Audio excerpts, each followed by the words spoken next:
இந்த குரு பகவான் கடகராசிக்குள்ள வரக்கூடிய இந்த 5 மாத காலகட்டம் கடகராசியில் இருக்கும் தலைவராகிய தற்போது முதல்வராகிய ஜோசப் விஜய் சார் அவருக்கு ஒரு கண்டம் காத்திருக்கிறது. இந்த கடகத்துக்கு தான் குரு உச்சம் பெறார். அதனால குரு பெயர்ச்சி ஆகிறதுக்கு முன்னாடியே அவர் ஒரு உச்சத்துல கொண்டு போய் உட்காத்தி வச்சுட்டார். ஆனா இது அப்படியே இருக்குமா அப்படிங்கிற ஒரு கேள்வி இருக்கு. குருவின் உலோகம் தங்கம், தங்கத்துக்கு அதிபதி குரு. அப்ப அதனால குரு உச்சம் பெருசு அப்படின்னா தங்கம் உச்சம் பெற்ற நிலையை தொடும். நிறைய எதிரிகளை அவர் சந்திப்பார், நிறைய போராட்டங்களை சந்திப்பார். நான் அவருக்கு ஒரு கண்டம் சொன்னேன் பார்த்தீங்களா, நிறைய கண்டங்கள், உயிர் கண்டம். அடுத்து இந்த அரசியல் ரீதியான வாழ்க்கையிலும் நிறைய கண்டங்களை சந்திப்பார்.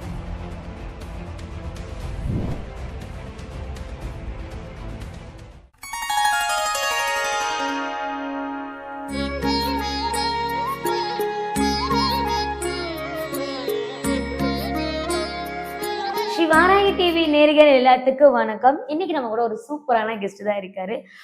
ஜோதிட முறையில பார்த்தோம்னா பல விஷயங்கள், பல மாற்றங்கள் வந்துட்டே இருக்கும். ஸோ இன்னைக்கு குரு பயிற்சினால இப்ப நிறைய விஷயங்கள் மாறிட்டு இருக்கு. அதை பத்தி இன்னைக்கு நம்ம கேட்டு தெரிஞ்சுக்க போறோம்.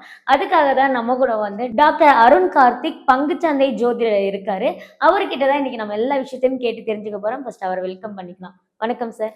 Sri Varahi channel YouTube channel நேயர்கள் அனைவருக்கும் இனிய வணக்கம். எப்படி இருக்கீங்க? சூப்பரா இருக்கேன். Okay sir. பங்குச்சந்தை ஜோதிடர் அப்படிங்கும்போது கண்டிப்பா நம்ம இந்த கேள்விகள் கேட்டே ஆகணும். தமிழகத்துல இப்ப அரசியல் களத்துல ரொம்ப பரபரப்பா நிறைய விஷயங்கள் போயிட்டே இருக்கு. இந்த குரு பயிற்சினால அரசியல் மாற்றங்கள் எப்படி இருக்கும்? ஓகே, இந்த குரு பயிற்சிக்கு முன்னாடியே நிறைய நம்ம கணிச்சிருந்தோம். இந்த மாதிரி யார் சிஎம்மா வருவாங்க, திரு ஜோசப் விஜய் சார் தான் சிஎம்மா வருவார், அவர் கடகராசி அப்படிங்கிறத முன்னாடி கணிச்சிருந்தோம். அது பிரகாரமே கரெக்டாக எல்லாமே நடந்துச்சு. இப்போ இந்த குரு பெயர்ச்சி அடுத்து இனி பெயர்ச்சி ஆனதுக்கு அப்புறமா என்ன மாற்றங்கள்லாம் வரப்போகுது, அதை பற்றி தான் நம்ம பேச போகிறோம். ஜூன் 2, 2026 குரு பெயர்ச்சி. அப்போ இந்த குரு பெயர்ச்சியாக போகிறாருன்னா, இத்தனை வருஷம் இருக்கக்கூடிய குரு பெயர்ச்சிக்கும் இந்த குரு பெயர்ச்சிக்கு ஒரு பெரிய சிறப்பு உண்டு. இந்த தாட்டி மிதுனத்திலிருந்து கடகத்துக்கு பெயர்ச்சி ஆகிற குரு பகவான் அந்த கடகராசியில் உச்சம் பெறுகிறார். 12 வருஷத்துக்கு ஒரு தடவை தான் குரு கடகராசிக்கு வருவார். அப்போ அந்த கடகராசியில் மட்டும்தான் உச்சம் பெறுவார். இந்த வருஷம் 2026 மட்டும் குரு உச்சம் பெறுகிறார். அப்போ ஜூன் மாதம் 2ஆம் தேதி முதல் அக்டோபர் 31 வரைக்கும் இந்த ஒரு 5-6 மாத காலகட்டம் வரைக்கும் குரு பகவான் கடகராசியில் உச்சம் பெறுவார். அந்த கடகத்துல குரு உச்சம் பெறும்போது நிறைய மாற்றங்கள் நிகழும். அதுவும் அரசியல் சார்ந்த மாற்றங்கள் நிறையவே நிகழும். அப்போ இந்த அரசியல் ரீதியாக என்ன மாற்றங்கள் அப்படின்னு பார்த்தா, இப்போ குரு தான் ஒரு தலைமைக்கு காரக கிரகம் குரு, அரசியலுக்கு காரக கிரகம் குரு, சட்டத்துக்கு காரக கிரகம் குரு, ஒழுக்கத்துக்கு காரக கிரகம் குரு, அந்த மாதிரி தலைமை பண்புக்கு காரக கிரகம் குரு, புதிய மாற்றத்துக்கு காரக கிரகம் குரு, புதிய தலைமை, புதிய பொறுப்பு, இது எல்லாமே குரு பகவான் தான் அதுக்கு உண்டான காரக கிரகம். அப்ப இதுல நிறைய உச்சம் மற்றும் மாற்றங்கள் நிகழும் அப்படின்னு தான் நம்ம பேச போறோம். அப்போ இதுல ஸ்பெசிபிக்கா இந்த கடகத்துக்கு அப்படின்னா, அப்ப கடகராசியில குரு உச்சம் பெறார். அப்போ இந்த கடகராசி சார்ந்த விஷயங்கள் நிறைய மாற்றங்கள் உண்டு. அப்ப இந்த கடகம் அப்படின்னா சிம்பிளா சொல்ல போனா, நம்ம தற்போது முதல்வராக இருக்கக்கூடிய திரு ஜோசப் விஜய் சார் அவர்கள் கடகராசி பூச நட்சத்திரம். அப்ப இந்த கடகத்துக்கு தான் குரு உச்சம் பெறார். அதனால குரு பெயர்ச்சி ஆகிறதுக்கு முன்னாடியே அவர் ஒரு உச்சத்துல கொண்டு போய் உட்காத்தி வச்சுட்டார். ஆனா இது அப்படியே இருக்குமா அப்படிங்கிற ஒரு கேள்வி இருக்கு. அப்ப இந்த உச்சம் பெற்ற குருபவன் எப்போதுமே குருவின் பார்வை தான் சிறப்பே தவிர, குரு எங்க போய் உட்கார்றாரோ அது அவ்வளவு சிறப்பு இல்லை. சிறப்பை கொடுக்கும், ஆனா அந்த சிறப்பு நிலைக்குமா அப்படிங்கிறது நிறைய தடைகள் தடங்கல்கள் வரும்.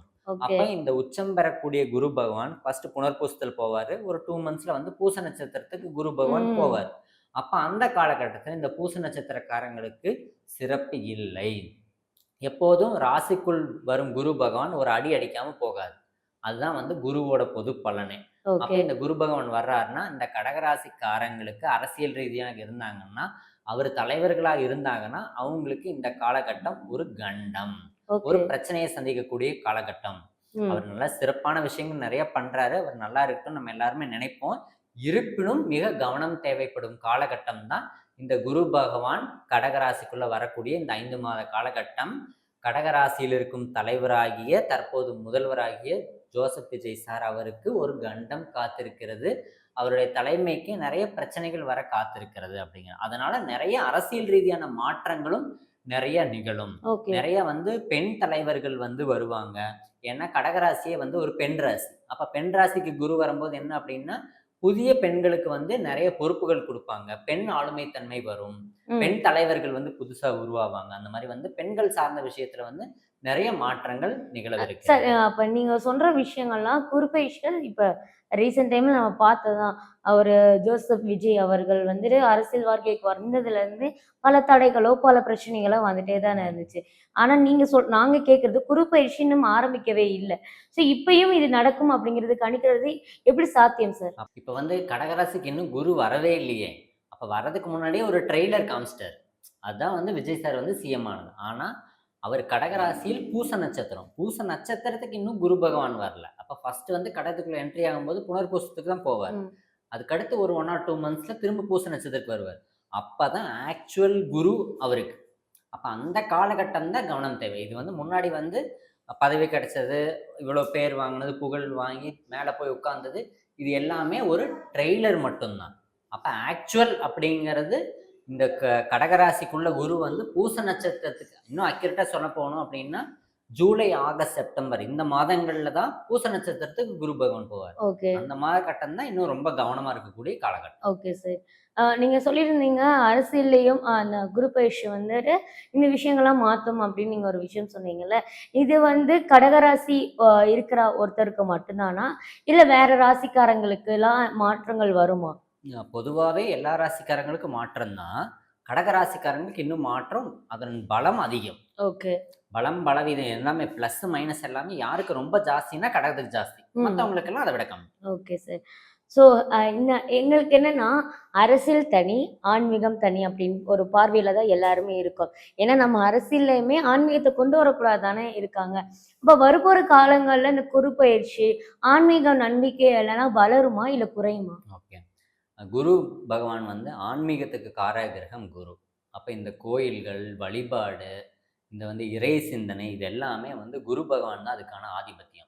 அப்ப ம். அந்த குரு பகவான் உச்சம் பெறார் அப்படின்னா, அந்த ஆன்மீகம் சார்ந்த துறை வளரும். ஓகே. நெறைய புது கோயில்கள் வந்து கும்பாபிஷேகம் பண்ணுவாங்க. நெறைய புது கோயில்கள் வந்து கட்டுவாங்க.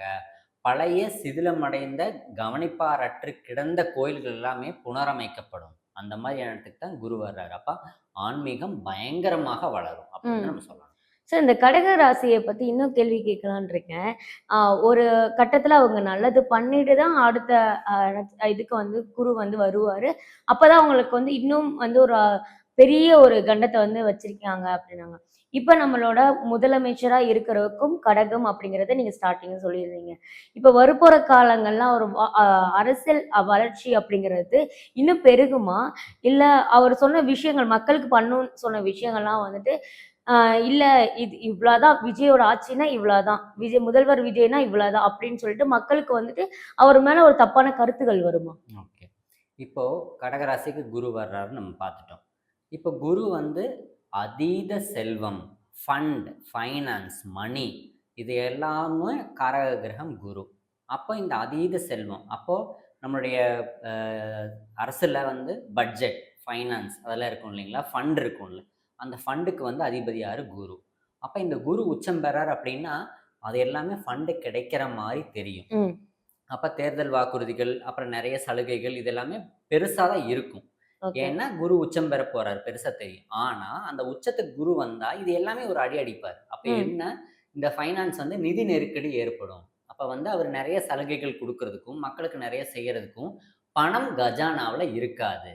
அப்ப அந்த ஃபண்ட் வந்து கடன் கேட்பார். அது கிடைக்க தாமதமாகும். அப்ப எல்லாமே பண்ணணும்னு நெனைப்பாரு. அந்த பண்றதுக்கு பொருளாதாரம் இருக்காது. அந்த பொருளாதாரத்துக்காக நெறைய சிக்கல்கள், நெறைய போராடி வாங்கி தான் அத பண்ணுவாரு. அப்போ ஒரு போராட்டத்தோட தான் இந்த குரு பகவான் வந்து இந்த வேலைகள்லாம் செய்யும். அவ்வளோ ம். ஈஸியா பண்ணாது. அப்போ என்னடா இது விஜய் சார் வந்தாரே, அப்படி இப்படி பண்றேன்னு சொன்னாரு அப்படின்னா, போராடி அதையெல்லாம் பண்ணிருவாரு. அப்ப அந்த தாமதத்தை குடுத்து, அந்த நிதி நெருக்கடியை குடுத்து, அதுக்கப்புறம் தான் இந்த விஷயத்த வந்து இந்த குரு பகவான் முடிப்பாரு. Okay sir. இதெல்லாம் தாண்டி நீங்க விலைவாசி அந்த விஷயங்கள் கடன் வாங்குவாரு அப்படின்னு. கடன் கிடைக்க தாமதமாகும்னு சொன்னீங்கல்ல. ம். அப்ப விலைவாசி அப்படிங்கிற ஒரு விஷயம் இந்த பொருளாதாரம் சம்மந்தப்பட்டு அதிகப்படுத்துவாங்களா? மக்கள் அதனால சிக்கல்படுவாங்களா? ஓகே.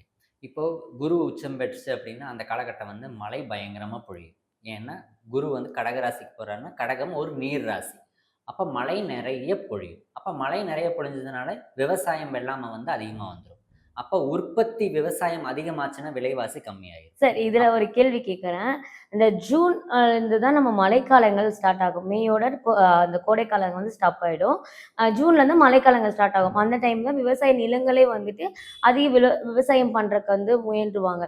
இந்த மாரி ஒரு விஷயம் ஒரு வந்து எல்லா முதலமைச்சர் இருக்கும்போதும், எல்லா காலகட்டங்களிலும் நடக்கிற ஒரு விஷயம் தான். ம். விவசாய நிலங்கள் அதிகமா உற்பத்தி ஆகுற காலங்கள் இந்த ஜூன், ஜூலை மழைக்காலங்கள்ல.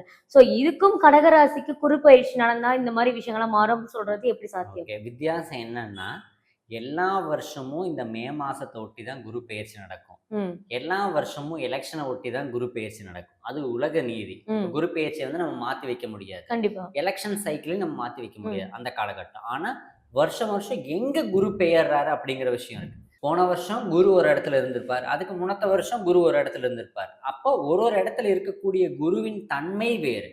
இப்போ இருக்கக்கூடிய வரக்கூடிய குருவின் தன்மை என்ன அப்படின்னா, நீர் ராசிக்குள்ள அவர் வர்றாரு. அப்போ போன வருஷம் அதுக்கு முன்னத்த வருஷம் இருந்த மழைய விட இப்ப மழை அதிகமாக பெய்யும் ஓகே. அப்படிங்கிறது. அதுதான் வித்தியாசம். Okay sir.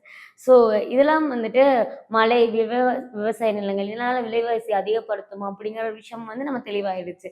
இப்ப பெரிய மக்களோட ஒரு டவுட்டாவே இருக்கிறது, நம்ம பிரதமர் மோடி அவர்கள் வந்து இன்னும் கொஞ்ச நாள் வந்து தங்கம் வந்து யாரும் வாங்காதீங்க அப்படிங்கிற விஷயம் சோசியல் மீடியால பரவிட்டு இருக்கு. அவ்வளோ விஷயங்கள் வந்து பரவிட்டு இருக்கு. மோடி அவர்கள் சொன்ன விஷயம். அப்ப வரப்போற குறுப்பெயர்ச்சி காலங்கள்ல தங்க விலை எப்படி இருக்கும்? அதிகமாகுமா? கம்மியாகுமான்னு மக்களுக்கு விலைவாசி அதிகப்படுத்தும் போதே வந்துட்டு ஒரு டவுட் வருதுல்ல. தங்க விலைக்குமே வந்து இப்படி ஒரு விஷயம் மாறுமா குறுப்பெயர்ச்சி அப்ப? குருவின் உலோகம் தங்கம். தங்கத்துக்கு அதிபதி குரு. அப்ப அதனால குரு உச்சம் பெறுச்சு அப்படின்னா, தங்கம் உச்சம் பெற்ற நிலையை தொடும். அப்ப இதுவரைக்கும் காணாத வரலாறு காணாத ஒரு உச்சத்தை இந்த தங்கம் தொடும். எது ம். பிசிக்கல் கோல்டும் தொடும், டிஜிட்டல் கோல்டும் தொடும். அப்ப கமாடிட்டிலயும் பார்த்தா கோல்டு பயங்கர பீக்ல போயிரும். ஆல் டைம் ஹை ரீச் பண்ணிரும். அதே மாரி பிசிக்கல் கோல்டும் பார்த்தீங்கன்னா, இப்ப வந்து ஒரு பவுன் 1,00,000 தாண்டிருச்சுங்களா? பார்த்தா நம்ம 2,00,000க்கு போனாலும் ஆச்சரியப்பட்டுருக்கலாம். அந்த மாரி ஒரு உச்சம் பெற்ற நிலையை இந்த கோல்டு வந்து தொடும். அந்த உச்சத்துக்கு போயிட்டு திரும்ப மறுபடியும் கீழ வரும். அப்ப பயங்கரமான ஒரு உச்சத்துக்கு இந்த தங்கம் போகப் போகுது. ஓ! அதுவும் இந்த குரு பெயர்ச்சியில இந்த வருஷம் 2026ல நடக்கும். ஓகே. ஸோ இதெல்லாம் வந்து நீங்க சொல்லும்போது எனக்கு தோன்ற விஷயம் என்னன்னா, இது வந்து தமிழகத்துல மட்டும் நடக்கிற ஒரு விஷயமா? இல்ல காமனா எல்லா நாட்டிலயுமே நடக்கிற ஒரு விஷயமான்னு பார்க்க தோணுது. ஸோ இது தமிழ்நாட்டுக்கு இப்ப நம்ம தமிழ்நாட்டோட முதல்வர் ஜோசப் விஜய் அவர்களோட ராசி தான் கடகம். ஸோ நீங்க கடகத்த வச்சு தான் இதுல இருக்க எல்லா விஷயங்களையுமே நீங்க எங்களுக்கு சொல்லிட்டு இருக்கீங்க. ஸோ அப்ப தமிழ்நாட்டுக்கு மட்டும் தான் இந்த சேஞ்சஸ், இந்த மாற்றங்கள் வருமா?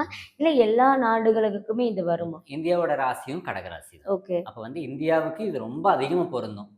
தமிழ்நாடு அதுலயும் இன்னும் ஸ்பெசிஃபிக்கா கடகம். அது நம் முதல்வர் இன்னும் ஸ்பெசிஃபிக்கா கடகம். அதனால நமக்கு இது ரொம்ப பொருந்தும். ம். உலகத்துக்கு வந்து இதுல பாதி.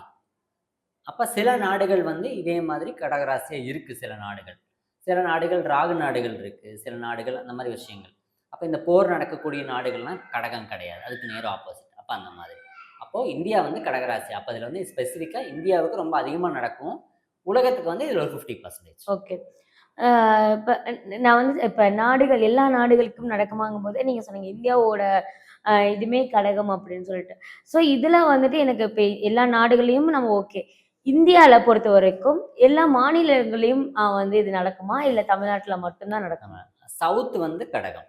அப்ப சவுத் இந்தியா, சவுத் தமிழ்நாடு இது எல்லாமே கடகத்துக்கு ஒட்டி வந்துரும். அந்த கடல ஒட்டி வரக்கூடிய விஷயம் எல்லாமே, இந்த கடல ஒட்டி இருக்கிறது கடகத்துக்கு சப்போர்ட் பண்ணும். ம். அப்ப அந்த இடத்துல இது ரொம்ப ஜாஸ்தி.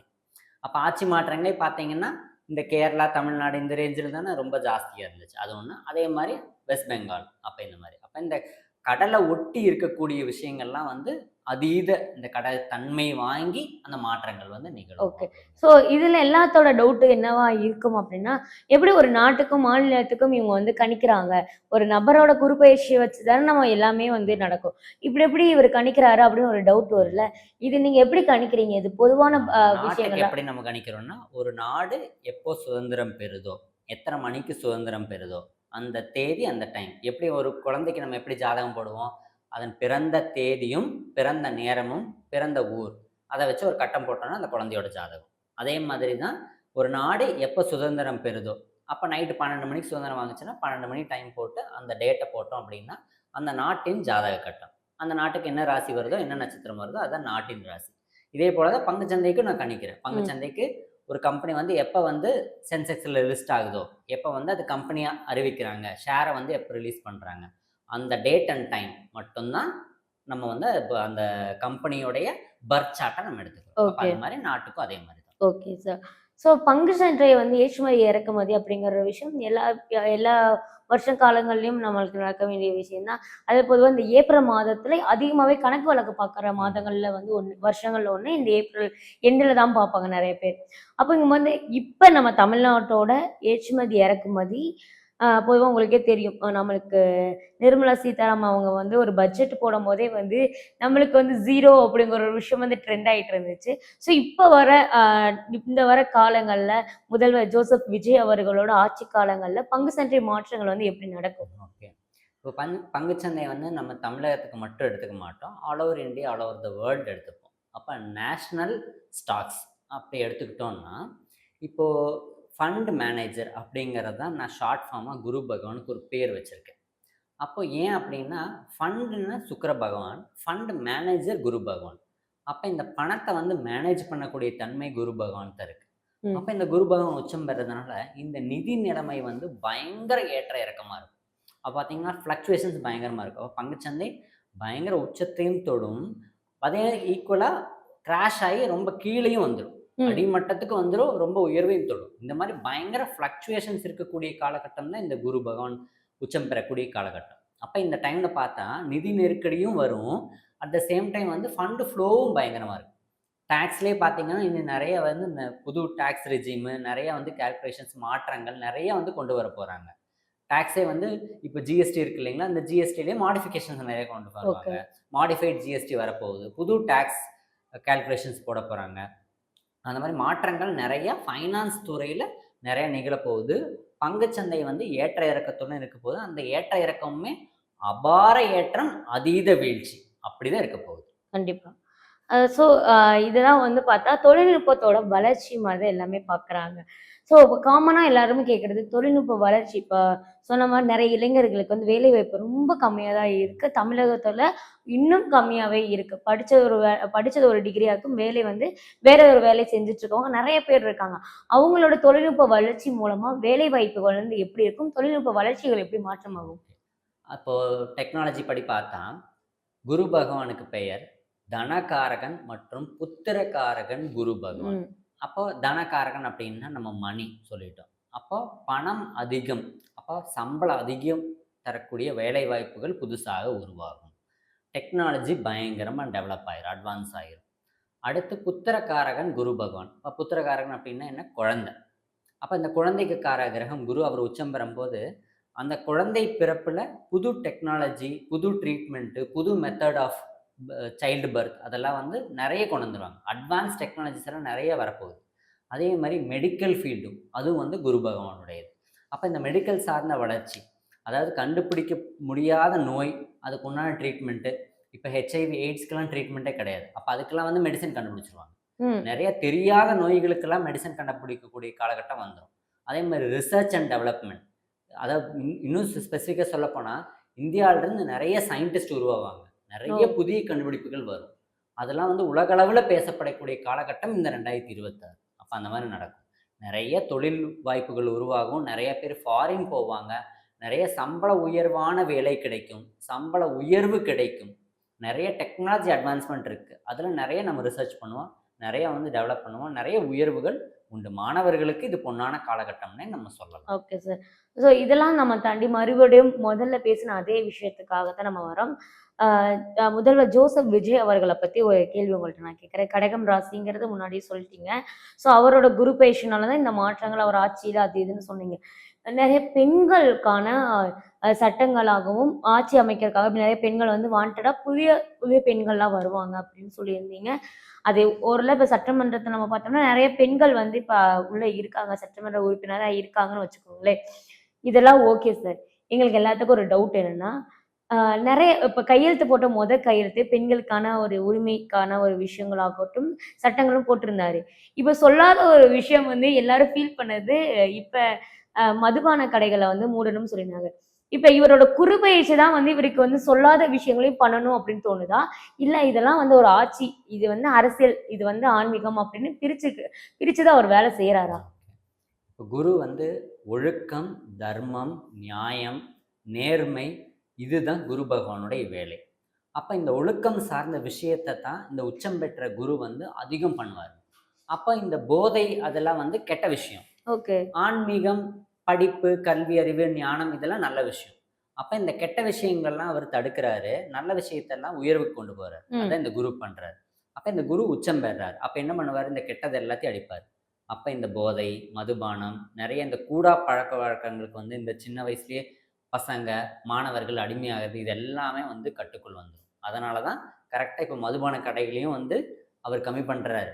நெறைய வந்து இந்த போதை ஒழிப்பு சட்டத்துக்கு புதுசா ஒரு குழு நியமிச்சிருக்காரு. இதெல்லாம் என்ன காரணம் அப்டின்னா, இந்த குரு நல்வழிக்கு தான் எடுத்துட்டு போவாரே தவிர, இந்த கெட்ட விஷயங்கள் எல்லாம் வந்து அவர் கட்டுக்குள் கொண்டு வந்துருவாரு. கண்டிப்பா. அப்ப அதுதான் காரணம். Okay sir. இந்த குரு பயிற்சியோட மாற்றம் வருதுல்ல, ஒவ்வொரு வருஷங்கள்ல வரும்போது, இவரோட அரசியல் பயணத்துல ஏதாச்சும் ஒரு எதிரிகள் ஆகட்டும், எதிரா யாராவது செயல்படுறது, கூட இருக்கவங்க யாராவது செயல்படுறதுக்கு வாய்ப்புகள் இருக்கா? ஆமா. நெறையா எதிரிகள வந்து அவர் சந்திப்பாரு. நெறைய போராட்டங்கள சந்திப்பாரு. நான் தான் அவருக்கு ஒரு கண்டம் சொன்னேன் பார்த்தீங்களா?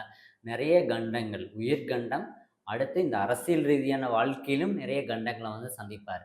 இப்ப இருக்கிற அரசியல் அமைப்பே அப்படியே நெறைய மாற்றங்கள் வரும். யார் யார எந்தெந்த போஸ்ட்டுக்கு நியமிச்சிருக்காரோ, போட்டிருக்காரோ, அதிலேயே வந்து நெறைய மாற்றங்கள் அதிரடியா நெறைய மாற்றங்கள் வந்து நெறைய அதிகாரிகள் மாற்றப் போறாங்க. நெறைய அமைச்சர்கள் மாற்றப் போறாங்க. என்ன அப்படின்னா, இது எல்லாமே அவருக்கு குடுக்கக்கூடிய நெருக்கடியின் காரணமாக. நெறைய அவருக்கு எதிராவே கூட இருந்துட்டு செயல்படுறாங்க. அது எல்லாமே அவர் கண்டுபிடிச்சுருவாரு. இந்த கடகம் வந்து இந்த உச்சம் பெறக்கூடிய குரு, குரு வந்து லைட்டு. வெளிச்சம் போட்டு தப்பு பண்றது எல்லாத்தையும் காமிச்சு குடுத்துரும். ம். அப்ப இது எல்லாத்தையுமே கண்டுபிடிச்சுருவாரு. அதனால் அவருக்கு எதிரிகளும் நெறைய உருவாவாங்க. அதையும் தாண்டி அவர் செயல்பட்டு பயங்கரமா வெற்றியும் பெறப் போறாரு. இன்னும் உயர்வுக்கும் போறாரு. ஆனா கண்டிப்பா. என்ன தடைகள் நெறைய உண்டு அப்படிங்கிறதுல எந்த மாற்று கருத்தும் ஓகே. இல்லை. ஸோ, இப்ப குரு பயிற்சி காரணத்தினால நெறைய விஷயம் நெறைய பேத்துக்கு ஓடிட்டுருக்கு. சில பேர் மைண்ட் செட்ல இருக்கிறது, குரு எனக்கு இப்ப வராரு. குரு வந்து இந்த கட்டத்துலருந்து இங்க போறாரு. இந்த விஷயங்கள் இங்க மாறணும் அப்படின்னா, அவர் வரப்போற காலங்கள்ல எனக்கு நல்லது நடக்கிறதுக்காகவும், இல்ல வந்து எனக்கு எல்லாமே பாசிட்டிவா அமையறதுக்காகவும் வந்துட்டு, நான் என்னென்ன விஷயங்கள் பண்ணலாம் அப்படின்னு கேட்கறாங்கல்ல. அப்படி ஏதாவது இருக்கா சார் குரு ஓகே. பயிற்சியில? என்னதான் வந்து வழிபாடு, பரிகாரங்கள் அதையெல்லாம் தாண்டி குரு பகவானுக்கும் சனி பகவான் இருக்கிறதே ராஜ கிரகங்கள் 2. குரு பகவான், சனி பகவான். அதனால தான் இந்த குரு பெயர்ச்சி, சனி பெயர்ச்சிய ரொம்ப அதிகமா நம்ம பேசுறோம். அப்ப குரு பகவானுக்கு, சனி பகவானுக்கு ஒரு ஒற்றுமை உண்டு. 2 பேத்துக்கு எது ரொம்ப பிடிக்கும்னா, நீதி, நியாயம், நேர்மை, தர்மம், ஒழுக்கம். இது எல்லாத்துக்குமே அதிபதி குரு பகவானும், சனி பகவானும். அப்ப நம்ம ஒழுக்கமா, நேர்மையா, தர்ம நெறியை கடைபிடித்து மனிதநேயத்துடன் நடந்து கொண்டால் இந்த குரு பகவான் நமக்கு ரொம்ப சப்போர்ட் பண்ணுவார். அப்ப என்ன பண்ணா எனக்கு குரு நல்லது பண்ணுவார்ன்னா, ஒழுக்கமா, நேர்மையா, உண்மையா இருந்து மனிதநேயத்தோட நடந்து நல்லது பண்ணேன் அப்படின்னா, குரு பகவான் சூப்பரா பண்ணுவாரு. எந்த வழிபாடும் தேவையில்லை, எந்த பரிகாரமும் தேவையில்ல. நீங்க லைஃப்ல வந்து எங்கேயோ போயிருவீங்க. இதுதான் ஓகே. வந்து நான் நாட்டு மக்களுக்கு எல்லாத்துக்கும் சொல்லக்கூடியது. நேர்மையா, உண்மையா இருங்க. ஓகே. ஸோ இந்த குரு பயிற்சி மத்த ராசிக்காரர்களுக்கும் நல்லது நடக்கும். நம்மளுக்கும் நல்லது நடக்கணும் அப்டின்னா, கண்டிப்பா வந்து இந்த விஷயங்கள்லாம் வந்து மாத்திக்கணும் அப்டிங்கிறது நீங்க சொல்லியிருக்கீங்க. அதையும் தாண்டி கடக ராசியில இருக்கிறவங்களுக்கு இந்த குரு பயிற்சியில நெறைய விஷயங்கள் மாறப்போகுது. அவங்க தான் கொஞ்சம் மத்த ராசியில கம்பேர் பண்ணும்போது இன்னும் கொஞ்சம் பொலிவா இருப்பாங்க அப்டிங்கிற விஷயத்தையும் நீங்க ஷேர் பண்ணீங்க. நெறைய பேர் ஆன்மீகம் தவிர ஆன்மீகம் வேற, அரசியல் வேற அப்டிங்கிற ஒரு விஷயங்கள் மைண்ட்ல வச்சிருப்பாங்க. எல்லாத்துக்கும் குரு அப்படிங்கிறது எல்லா வாழ்க்கையிலயும் மாற்ற வேண்டிய விஷயங்கள் தான். அப்படிங்கிறதையும் நீங்க சொல்லியிருக்கீங்க. ரொம்ப நன்றி சார்.